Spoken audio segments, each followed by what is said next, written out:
નમસ્કાર દર્શક મિત્રો, હું પ્રજ્ઞેશ પટેલ આજના વિડીયોમાં સૌનું સ્વાગત કરું છું.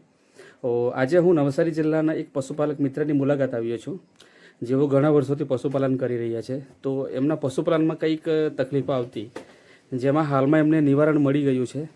તો એ શું તકલીફો આવતી અને એનું નિવારણ કઈ રીતે મળ્યું, તો એ આપણે પશુપાલકના મુખેથી સાંભળશું. તો સૌપ્રથમ શરૂઆત કરીએ એમના પરિચયથી. તો સૌપ્રથમ તમારું નામ બોલજો ને. મારું નામ જયંતિભાઈ માલજીભાઈ ગરાસિયા. ઓકે. તાલુકો ખેરગામ, જિલ્લો નવસારી. ઓકે, તાલુકો ખેરગામ, જિલ્લો નવસારી. આપણું ગામ કયું લાગે? કાકડીબેરી. ગામ ફળિયું? નિશાળ ફળિયું. નિશાળ ફળિયું. ઓકે ઓકે જયંતિભાઈ, તો અમને માહિતી આપો કે તમે પશુપાલન કેટલા વર્ષોથી કરો છો? અમે પૂરા 10 વર્ષથી પશુપાલન કરીએ. 10 વર્ષથી પશુપાલન કરો છો. ઓકે, આપણે ત્યાં હાલમાં કેટલા પશુઓ છે? ઢોર છે? 5 ગાય દૂધવાળી છે. ઓકે, આજે ગાય છે ટોટલ. ઓકે, જોઈ શકો છો 5 ગાય છે. ઓકે, તો જયંતિભાઈ અમને માહિતી આપો કે આપણે ત્યાં પશુપાલનમાં કઈ તકલીફ આવતી, સમસ્યા આવતી, તો શું શું તકલીફ આવતી? આ ગાય પહેલા વેતરમાં વિયાણી સારી. હા. અને બીજા વેતર વખતે એમનું એક આંચળ બંધ થઈ ગયો. ઓકે, આ ગાયનું બરાબર આચળ બંધ થઈ ગયું. આ પછી આંચળ બંધ થઈ ગયો હતો. હા. અને પછી અમે આના માટે એક પાવડર આપ્યો પાલા શીતલબેન લોકોએ. હા. અને એ ખવડાવ્યું ને ત્યાં ગાવડમાં ખવડાવ્યું. ગાવડ પછી વિયાણી ત્યારે તે સમય વિયાણી વખતે આંચળ ચાલુ થઈ ગયા. ઓકે, મતલબ કે આ ગાયનું જે આચળ છે બરાબર છે, એમાંનું કયું આચળ? આ પહેલા નંબરનું. પહેલા નંબર જો આચળ બરાબર છે એ બંધ થઈ ગયેલું હતું બરાબર છે. અને અત્યારે વિયાનો કેટલો સમય થયો? આ વિયાના 5 માસ થઈ ગયા. 5 માસ થઈ ગયા છે બરાબર છે.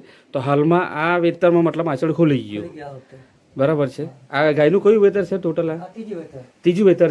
ગાયનું આચળ બંધ થઈ ગયેલું હતું અને તે આપણે ખુલી ગયું બરાબર છે. તો તમે કઈ વસ્તુ વાપરી જેના કારણે આચળ ખુલી ગયું એ બતાવજો. એક પેટ્રોલ પાવડર આવે છે.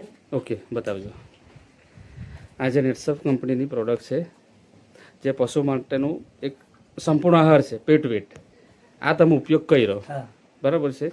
આ કેટલા સમય ઉપયોગ કર્યો એના વિશે થોડી તમે માહિતી આપજો. અને ગાભણમાં અમે 7મો મહિને બેઠો અને ચાલુ કરી દીધું એક ટાઈમ. ઓકે.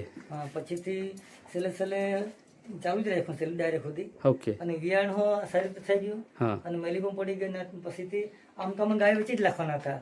ઓકે. પણ તો કે હવે વિયાઈ તેના પહેલા તો 100 કલાક લાખેલો, પછી વિયાઈ ગઈ આજે ચાલુ થઈ ગયા. અમે કહું નથી આપવાનું એટલે પણ સરસ આવ્યું, એકદમ ગાય શાંત થઈ ગઈ. ઓકે, કેટલા લીટર દૂધ આવતું એવરેજ એમનું? આમ તો પહેલા શરૂઆતમાં તો 5-6 જેવા આવતો હતો. આ વખતે 7 જેવું આવ્યું. 7 લીટર એક ટાઈમનું સવારનું. Okay okay. હવે જયંતિભાઈ તમે એમ કીધું કે આજે બીજી ગાય છે એમાં બી કઈ પ્રોબ્લેમ હતો બરાબર છે, એના વિશે માહિતી આપજો. આ ગાય ખરીને અમને બીજા વેતરમાં ગર્ભાશય બહાર નીકળતો, દિલ નીકળી આવતું. આ ગાયનું કયું વેતર છે? અત્યારે ત્રીજું વેતર. આનું ત્રીજું વેતર છે. તો આગલા વેતરમાં આવું થયેલું, દિલ નીકળી આવતું.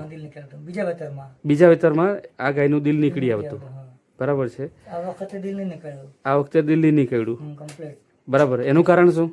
હવે પેટવેટ ખવડાવ્યું. ઓકે, જે આ ગાયને તમે ખવડાવતા બરાબર છે, એ જ પાવડર આ ગાયને બી તમે ખવડાવ્યો. તો જેના કારણે આ જે ગાય છે બરાબર, એને એ ગાયમાં સમસ્યા હતી દિલ નીકળવાની એમ બરાબર. તો એ પણ સમસ્યા દૂર થઈ ગઈ બરાબર છે. તો હાલમાં તમે આ 2 ગાયને જ ખવડાવો છો પેટવેટ કે બધાને જ ખવડાવો? 5-5 ને ખવડાવો છો. બીજા વેતરમાં કેલ્શિયમ ઘટી ગયેલું તો એક બીમાર પડી ગયેલી. ઓકે. અમને બાટલા ચડાવ્યા કેલ્શિયમ ના નવા. તો એ આમ રિઝલ્ટ મળ્યું નહીં એટલું. થોડીક સાજી થઈ, ખાતી થઈ ગઈ, પણ દૂધમાં વધારે નહીં ગયો. એને ખવડાવ્યા તેને પણ દૂધ કમ્પ્લીટ ચાલુ થઈ ગયું. 7-8 લીટર ઉપર દૂધ આપતું થઈ ગયું. Okay okay. 3 લીટર દૂધ હતું, 3 લીટર ખાલી. તેમાંથી 7 લીટર આવી ગયું. હા, મતલબ કે હાલમાં તમારા બધા જ આ પશુઓને આપણું પેટવેટ પાવડર ચાલુ છે, તો બધામાં જ ફાયદો દેખાઈ રહ્યો છે બરાબર છે. અને જેનું કારણ છે આ પશુપાલન માટેનો જે મતલબ પશુનો પાવડર છે પેટવેટ, એ જ છે. આમ તો એક લાલ ગાય ખરી ને, આ લાલ ગાય અમે વેચાતી લાવેલા. ઓકે. આનું ખાલી દૂધ હવે 1 લીટર થી અંદર આવતો હતો. આજે અત્યારે એનું 4 લીટર દૂધ હાલ ચાલુ થઈ ગયું છે. લાવેલા ત્યારે કેટલું આવતું? 1 લીટર ખાલી. 1 લીટર ખાલી. અને હાલમાં હાલમાં 4 લીટર ચાલુ થઈ ગયું 4 લીટર ચાલુ થઈ ગયું ખાલી 20 દિવસ થયા છે 20 દિવસ થયા હા ઓકે મતલબમાં કે આ પેટ વેટ પાવડર તમે દરેકને ખવડાવો છો તો બધા જ પશુઓમાં અલગ અલગ ટાઈપના ફાયદા તમને થઈ ગયા દેખાયા છે જયંતિભાઈ હવે આ તમને પેટ વેટ પાવડરની માહિતી કોના પરથી મળી આ શીતલબેન આપી ઓકે આ શીતલબેન પરથી તમને માહિતી મળી બરાબર છે ઓકે શીતલબેન જો કોઈ પશુપાલક મિત્ર આ પેટ વેટ પાવડર વાપરવા માંગે મેળવવા માંગે તો તમારો કોન્ટેક્ટ કરી શકે એના માટે તમારો નંબર બોલજો 6355 6355 8536 8536 89 89 ઓકે અને જયંતિભાઈ જો કોઈ પશુપાલક ડાયરેક્ટ તમને કોન્ટેક્ટ કરવા માંગે તમારી જોડે વાત કરવા માંગે હા એના માટે તમારો નંબર બોલજો 98 98 77 77 38 38 694 694 ઓકે ઓકે તો ઓકે જયંતિભાઈ તમે જો ઇન્ટરવ્યુ આપ્યું તે બદલ તમારો ખૂબ ખૂબ